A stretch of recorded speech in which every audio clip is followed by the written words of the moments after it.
హైదరాబాద్ గచ్చిబౌలిలోని GMC Balayogi indoor stadium వేదికగా నేడు ఇండియన్ ఫైట్ లీగ్ జరగనుంది. దేశంలోని తొలి ప్రొఫెషనల్ ఫ్రాంచైజీ ఆధారిత మిక్స్డ్ మార్షల్ ఆర్ట్స్ లీగ్ అయిన ఇండియన్ ఫైట్ లీగ్లో భారత్తో పాటు వివిధ దేశాలకు చెందిన 24 మంది ఫైటర్లు హోరాహోరీగా తలపడనున్నారు.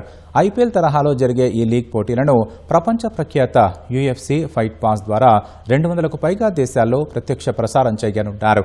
మాజీ యూఎఫ్సీ వరల్డ్ ఛాంపియన్ ఆంథోనీ పెటిస్ భాగస్వామిగా ఉన్న థ్రోన్ ఫోర్జ్ వెంచర్స్ మద్దతుతో ఈ లీగ్ నిర్వహిస్తున్నారు. హైదరాబాద్ జట్టులో మొత్తం 4 తెలంగాణ ఫైటర్స్ ఉండటం విశేషం.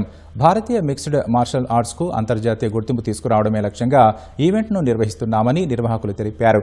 హైదరాబాద్ వేదికగా జరుగుతున్న ఈ పోటీ భారత క్రీడా చరిత్రలో కీలక మైలురాయిగా నడుస్తుందని వారు ఆశాభావం వ్యక్తం చేశారు. We are hosting Indian Fight League in Hyderabad for the first time. మేము ఈ షో హైదరాబాద్కి తీసుకొని రావడానికి మోస్ట్ ఇంపార్టెంట్ రీజన్ మనకున్న ఫైటర్స్కి గ్లోబల్ స్టేజ్ చాలా important because we have a very long history of fighting and we want to put across our talent. మనకు ఎంతైతే స్కిల్ ఉందో అది గ్లోబల్ ప్లాట్ఫామ్లో పెట్టి తెలంగాణ పేరు all across the globe shine చేద్దాము అనేది మా goal. Thank you. One more good thing ఏమంటే ఇది యూఎఫ్సీ ఫైట్ పాస్లో టెలికాస్ట్ అయ్యింది. సో ఇంటర్నేషనల్ అనమాట ఇది. సో ఇది టెలికాస్ట్ ఇంటర్నేషనల్ అయ్యింది. అండ్ ఎంఎంఏ గురించి చెప్పాలంటే ఇది లైక్ ఓడికల్ గ్రోయింగ్ స్పోర్ట్స్ అనమాట ఇండియాలో. అంటే క్రికెట్ ఇలా చాలా ఫేమస్ ఉంది. So apart from that MMA is like rapidly growing sport especially ఇండియాలో. హైదరాబాద్లో కానీ మనకి మంచి జిమ్స్ ఉన్నాయి.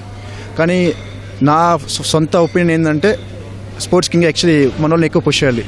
ద మెయిన్ రీజన్ ఎందుకు నేను పార్టిసిపేట్ చేస్తానంటే India should be on the top when it comes to sports also. Education lo manam bane unnam kan sports lo we have to be the best. So that is one of my biggest dream. So India should be the best in the entire like a category na India best undali.